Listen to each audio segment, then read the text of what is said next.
12ª razão por que não guarda o sábado. Assim, o autor de 30 razões por que não guarda o sábado apresenta a sua 12ª razão. O ministério da lei, o sábado também, findou com o ministério de João Batista. E assim ele continua sua narrativa. Esta é uma afirmativa do Senhor Jesus Cristo, portanto digna de todo o crédito, menos para quem não crê nele nem o ama, procurando falsificar ou negar suas palavras puras, imutáveis e verdadeiras. E então ele apresenta 3 textos. O primeiro é de Lucas 16:16. Nós lemos assim: A lei e os profetas profetizaram até João. Desse tempo em diante estão sendo pregadas as boas novas do reino de Deus, e todos tentam forçar a sua entrada nele. O segundo texto é de Mateus, capítulo 11, o verso 13. Lemos assim: Pois todos os profetas e a lei profetizaram até João. E o terceiro texto é de São João, capítulo 1, e o verso 17. Assim lemos: Pois a lei foi dada por intermédio de Moisés. A graça e a verdade vieram por intermédio de Jesus Cristo. Ele então continua a sua narrativa. Ousar alguém tirar ou acrescentar alguma coisa da palavra do Senhor Jesus Cristo? É bom ler Apocalipse 22, 18 e 19.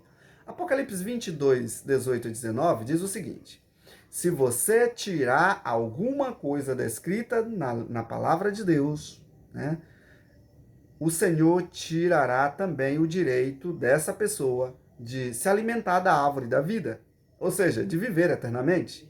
E diz: se alguém acrescentar alguma coisa a esses textos, a essa Bíblia, o Senhor acrescentará também as suas pragas, os seus flagelos, ali no contexto das pragas.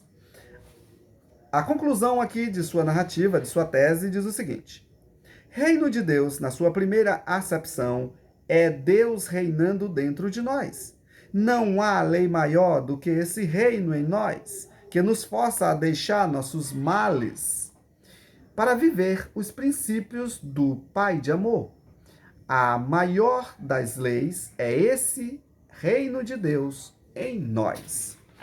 Bem interessante essa abordagem aqui, ou essa 12ª razão, porque o autor não guarda o sábado. E nós precisamos fazer aqui alguns acréscimos, alguma análise nesse contexto. O primeiro análise, nós vamos ao mais perigoso. O que vem aqui como uma ameaça, por exemplo. Ele diz: será que tem alguém que quer mexer, tirar ou acrescentar alguma coisa na palavra de Deus? Então, perceba. Se alguém diz que da lei de Deus, contendo ali os 10 mandamentos, quais são eles? Primeiro, não terás outro Deus adiante de mim. Segundo, não farás para ti imagem de escultura. Terceiro, não tomar o seu nome em vão. Quarto, lembra-te do dia do sábado para santificar. O quinto, honra o teu pai e a tua mãe. O sexto, não matarás. O sétimo, não adulterarás. O oitavo, não furtarás. O nono, não dirás falso testemunho. E o 10º, não cobiçarás. Se alguém ousa dizer abertamente que um destes mandamentos não vale mais, porque, bem, quando se diz que a lei não vale mais, na verdade só está buscando anular esse. É o que se vê claramente em todas essas razões, em todas essas teses. É o não querer santificar o sábado, mas de forma nenhuma ele vai querer dizer que eu não devo mais honrar o pai e mãe, que eu posso matar, que eu posso roubar, que eu posso adulterar, que eu posso dizer falso testemunho, que eu posso ter outro Deus adiante de mim, que eu posso tomar o nome de Deus em vão. Não. Ele sempre, os que defendem essa tese, sempre acha que todos os outros mandamentos estão corretos. Apenas o sábado é um preceito ali que deve ser levado de lado. Então, realmente, nós precisamos pensar bastante antes de entender ou antes de aceitar essa ideia de que o sábado foi abolido, de que esse mandamento ele deve ser esquecido e deve ser abandonado, porque o conceito aqui de Apocalipse 22, 18 e 19 é bem claro. Se você abandona uma parte da Bíblia, o Senhor também tira de você o direito de viver eternamente. Tira o direito de você de entrar na Cidade Santa e entrar ali e pegar da árvore da vida, o fruto da árvore da vida, que é o símbolo de vida eterna. Então, precisamos entender bastante, precisamos temer bastante isso aí.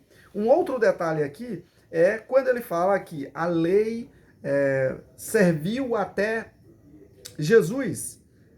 Usando aqui o contexto do que Jesus fala, a lei e os profetas profetizaram até João. De lá para cá, o reino de Deus vem se apresentando. Isso não quer dizer que a lei passou, não quer dizer que ela só teve validade até ali. Muito pelo contrário.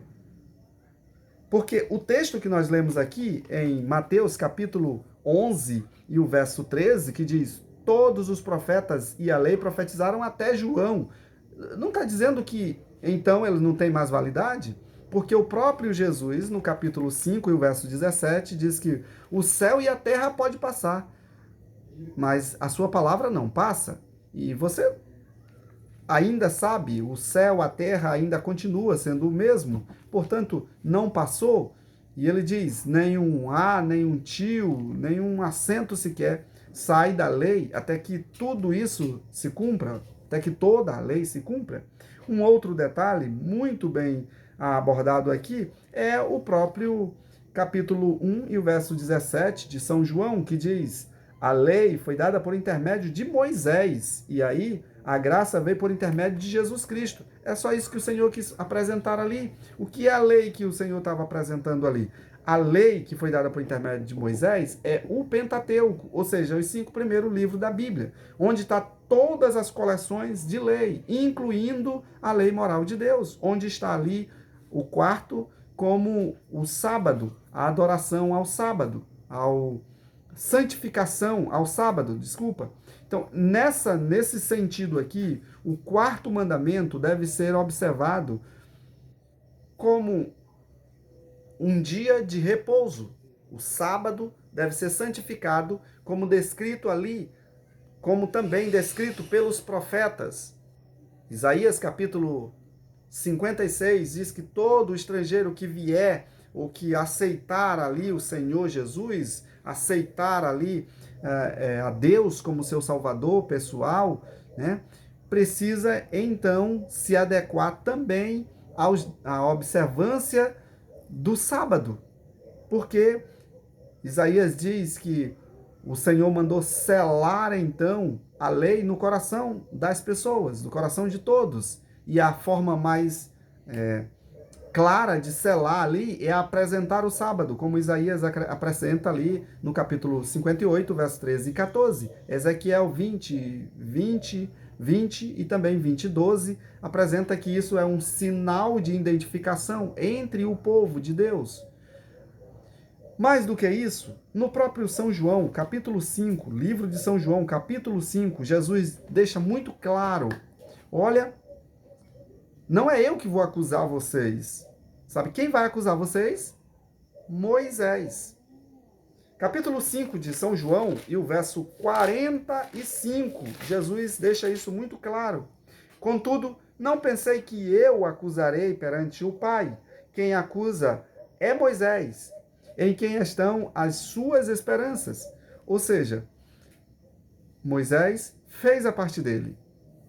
Apresentou ali, escreveu, né? Como o capítulo 1 e o verso 17 de São João diz, deixou tudo claro ali. Jesus veio, cumpriu ali toda a parte que lhe correspondia, né? E outorgou de graça a salvação a cada um de nós. Resta agora saber se vamos aceitar esse grande ato de amor do Pai por nós.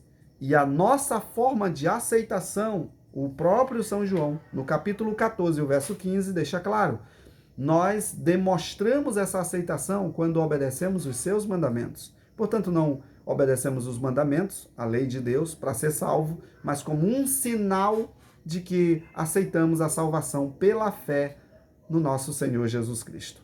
Assim, nós temos claramente, né, uma maneira, uma forma de demonstrar o nosso amor a Deus, a nossa gratidão por Ele ter nos salvado, obedecendo os seus mandamentos, os dez mandamentos, incluindo o sábado, né, a santificação do santo sábado do Senhor. Que Deus nos abençoe e nos ajude a, assim, santificar o sábado como uma adoração ao nosso Deus a cada semana.